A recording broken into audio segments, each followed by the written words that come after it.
and I'll try and summarize decades as quickly as I can. The county has been talking about a new facility, and whether that encompasses a jail and courthouse or other county facilities, that's still all up for debate, I suppose. But we need some additional courtroom security. Right now, we're shipping prisoners out of the area, and it's taking time and gas to bring them back and forth to their court hearings, things like that. So the county needed a new facility. And the city council, I wasn't there, but in August of 2017, the council voted to build a new city hall. The building that we're in is less than ideal. The HVAC system is terrible. We have air conditioners going in January. We wanted to fix a water fountain, and they had to shut off water to half the building because of the way the plumbing was installed originally. So there are some downsides to this. It's an older building, but I think it's still serviceable. We just need to put a fair amount of money into it. But the council voted to build a new city hall. So the county, in preparation for their purchase or building of a new facility, purchased some property. 1039 Ellis Street, which is currently housing the Idea Center, was purchased because it was a vacant building, and we got it at a reasonable price adjacent to where we needed to build. The city then, based on their decision, purchased some property off of Water Street for the location of a new city hall. All of these things have been in the works for a while. The city less recent, I suppose, or more recent than the county. The county's been working on it for a while. The costs are starting to come in. Well, cost for a new county facility in the downtown area is upwards around $100,000. I'm sorry, $100 million. $100,000 I'd do it today. Yeah. $100 million. Estimated costs for a new city hall at that location are nearing $10 million. Well, that's a lot of money. I pay taxes, you pay taxes. I don't want us to just take that price, right? Let's see what other options are available. Well, it occurred to us that building on a newer open site, something that doesn't have the confines of the downtown site, might save some money. So in talking with the engineers and architects, the county determined that they could save upwards around 20% by building wider, right? They would take up a little more space than they do now, or the current plan. But they would save potentially about $20 million. Well, if the county did that, they would move out of the downtown area, leaving the annex vacant. The annex has more than enough square footage for the city's needs. We could move into the annex as a city hall with a newer building, more functional, and instead of spending $10 million, we could probably get away with remodeling for about $1 million, saving about $9 million.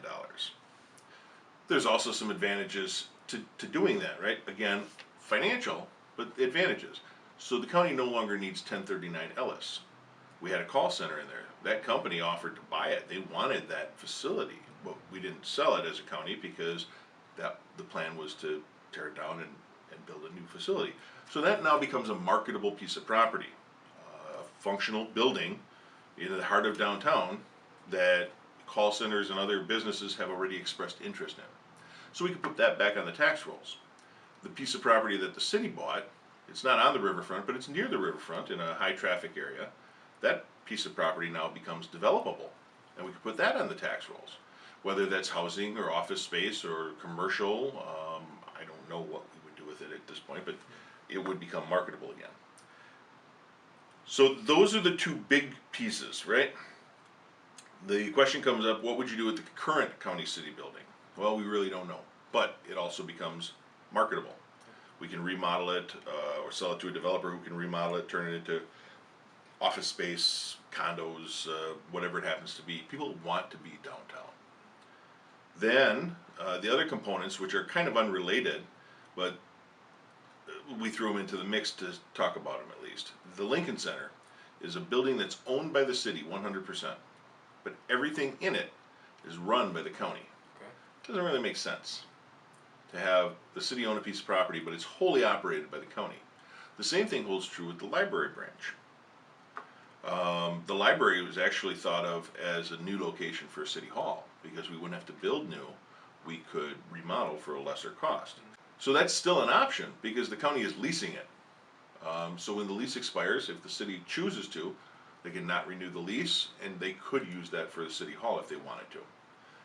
I don't know that that's a good idea, but since it's a wholly operated function of the county, we could just turn it over to the county and let them have the building. Then they are secure knowing that they own that building and they won't leave the downtown area with the library. Former county executive had talked about moving it outside of downtown, somewhere over on the south side, I believe was her suggestion. Anyway, cleaning up those properties made a little bit of sense. And since we're saving $25+ million potentially in construction costs, not to mention all the properties that would get put back on the tax roll, it was worth exploring. And that's what we did. So we talked about it, and we've been talking about it since March, off and on. But because it was a negotiation, we had council meetings in closed session. Last night, the council chose to act publicly on it, with all of the opposition from the lawyers who have businesses downtown and the judges who work in the courthouses. The opposition to the project was solid, but we talked about it at least. Council voted last night to take that offer off the table. They don't want to pursue providing the county any land outside of I think the motion was east of R. Now that doesn't mean that the county can't go out there and buy its own land, or build in the southern part of the city, or any other part of the city for that matter. The county's gonna have to do what's best for them. So that really kind of ends the talks in regards to that particular property swap. Other things that are still on the table are the Lincoln Center and the library, and those have been on the table for a while. I don't see anything moving there. But the county and the city are both gonna continue on their paths, I believe. The county still needs a new facility. The city voted to build a new facility, so I imagine that that's gonna happen. And when it comes time to make those purchases, well, then we'll have to have the mutual bodies vote on it.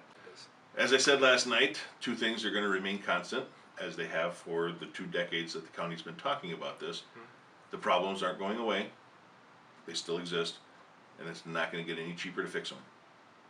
So those things need to be right in the front of what everybody's decision making is, because the problems don't go away, and the longer you wait, the more expensive it becomes to fix them. Yeah.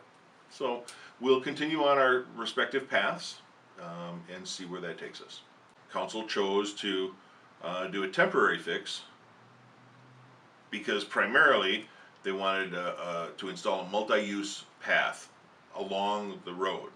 We're not responsible for that. We're not obligated to do that. That is in the town of Hull. I think they should do it, but it's not our responsibility to do it. So spending Stevens Point taxpayer money on something that isn't obligated outside of the city, I think is wrong. We've got enough projects in the city where we have to cut money out of the budget because we can't do all of the projects. So it makes sense for me, at least, to spend that money in the city fixing our things. But the council chose to do a temporary fix, so they're spending about $50,000 to resurface the road. So they basically grind off a section of it and then lay some new asphalt over that. And then next year they're gonna tear all that up again and rebuild the road. That's the plan. Okay. Whether it's efficient or not, it doesn't really matter at this point because that's what the council chose to do. Sure. Either way, the road is gonna be resurfaced this year and should be fixed in a couple of weeks. So the road is completely closed now. We're gonna fix it, and then next year we're gonna be tearing it up and fixing it again. Sure. So we had a presentation last night at the city council from a couple of members of the Department of Commerce who are responsible for conducting the 2020 census. Constitutionally, we're obligated to count people every 10 years. And that's important that we get an accurate count because a lot of our state aid, our federal aid, comes from the population. It's also important because the House of Representatives, our representation in Congress, is based on population as well. So it's important that we get a good, accurate count. They're doing things a little bit differently this year. We see the form in the mail, you can fill it out and send it back. Well, what they're doing this year is they're gonna send you a postcard encouraging you to register either online or over the phone. I assume it's an attempt to save postage, but they're sending you a postcard to do it anyway. Right. So, and if you still need a paper copy, they will mail you a paper copy, but those are gonna be as requested only. The goal is to get as many people as possible to fill it out over the internet. Now, the details aren't set in stone yet, because it's still 2019, but we want people to start talking about it, start thinking about it.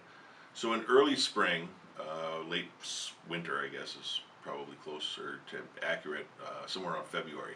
They're gonna be sending out this mailer saying, here's how you can self-register, and fill out the questionnaire online or over the phone. They're doing it in over 50 different languages, so it's pretty diverse in that regard. And we're encouraging people to self-register.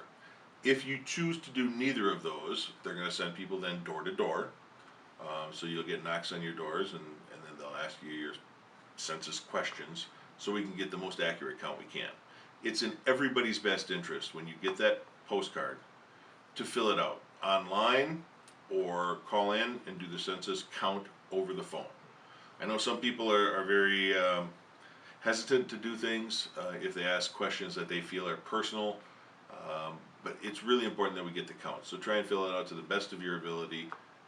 If there's something you feel uncomfortable with, then maybe leave it blank, or something along those lines. One thing that concerns me is there may or may not be a "Are you a citizen?" question.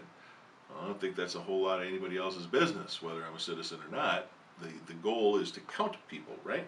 I'm living here, I'm doing my fair share here, so I think it's important that we get the count rather than worry about all of these other possible questions. So that's going to be installed in September. So we've got a couple of weeks yet. What happened was the playground equipment that was there is original, and as things broke, we replaced them. But it's to the point now where none of those pieces exist anymore. The company, I believe, is defunct. So we can't find replacement parts. So we were slowly taking pieces off. If they broke and we couldn't fix them, we'd have to remove it, right? It's got to be safe. So we decided we're past the point of no return.